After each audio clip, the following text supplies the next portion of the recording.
Bien, on parlait de la chouette, oiseau sorcier.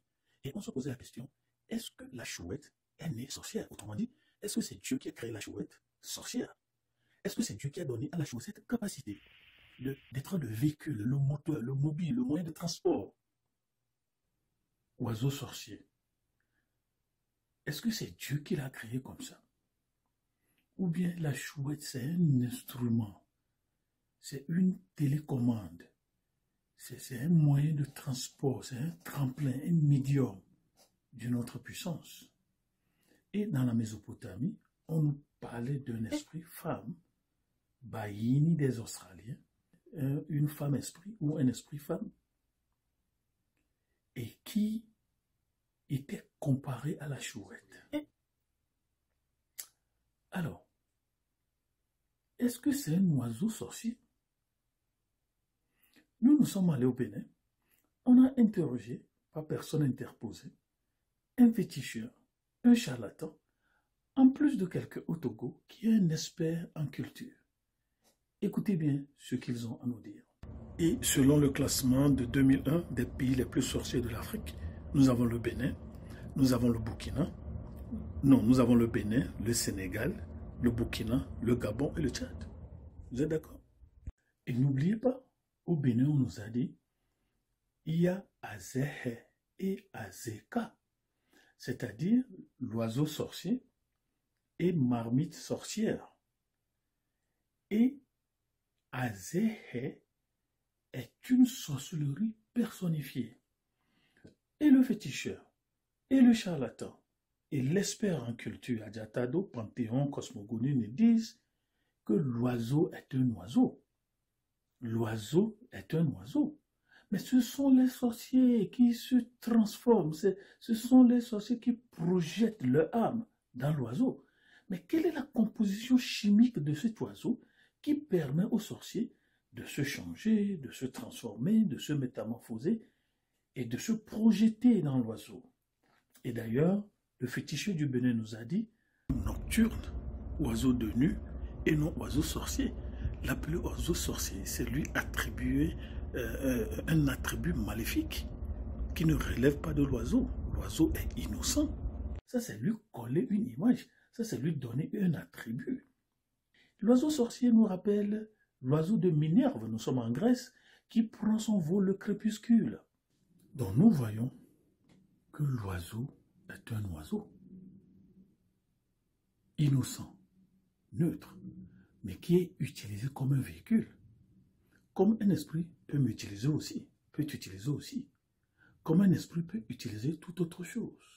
Mais quel est cet esprit qui utilise l'oiseau? Et pourquoi cet oiseau? Ce qu'on a compris naturellement de cet oiseau, c'est que c'est un oiseau doué de connaissances. C'est un oiseau doué d'intelligence.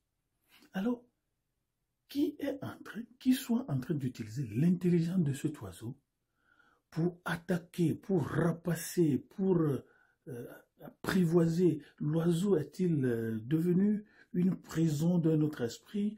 L'oiseau est-il dompté, adopté ou pris en otage par notre esprit? C'est pourquoi on dit c'est un oiseau nocturne et non un oiseau sorcier. Alors, Minerve pour les Romains, Athéna pour les Grecs, et l'oiseau c'est la chouette. On nous dit que Athéna, qui peut aussi être un oiseau de mer qu'on appelle Aïtouia. Athéna, deux oiseaux. Il y a un oiseau de nuit qui est la chouette et un oiseau du jour qui est la mouette. Nous comprenons aujourd'hui que la chouette, c'est un simple oiseau qui est utilisé par un autre esprit. Maintenant, et le féticheur et le charlatan nous disent que ce sont des personnes mal intentionnées qui se projettent dans l'esprit.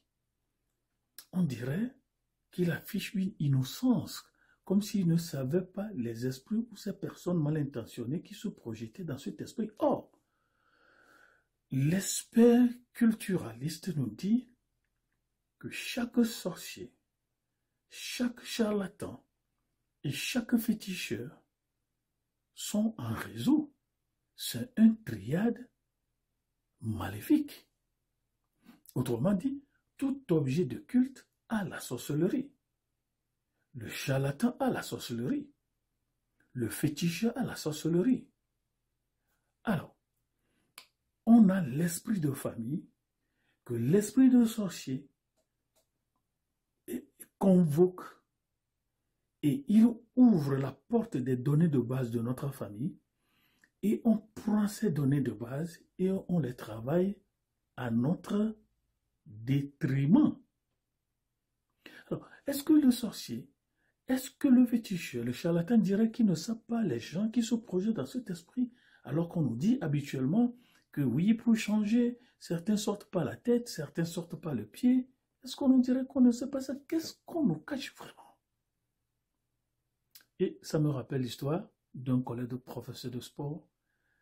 La nuit, quand vous allez chez lui, il vous dit « Tous les animaux que vous voyez dans ma cour là ne sont pas des animaux. Hein? » Alors, c'est comme ça que les gens se débarrassent de corps physique que nous avons, se transforment en quelque chose d'autre et vont dans des voyages. Ils font quoi? Seuls ils le savent. Mais la sorcellerie, j'ai même entendu parler d'un avion sorcier et l'essence de cet avion, c'est le sang humain.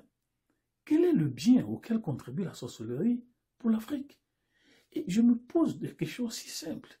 La sorcellerie aussi puissante, pourquoi est-ce que ça ne tue pas ceux qui nous tuent? Pourquoi ça ne tue pas la colonisation? Pourquoi ça ne tue pas les forces interposées ça et là, qui ne font que puiser nos ressources?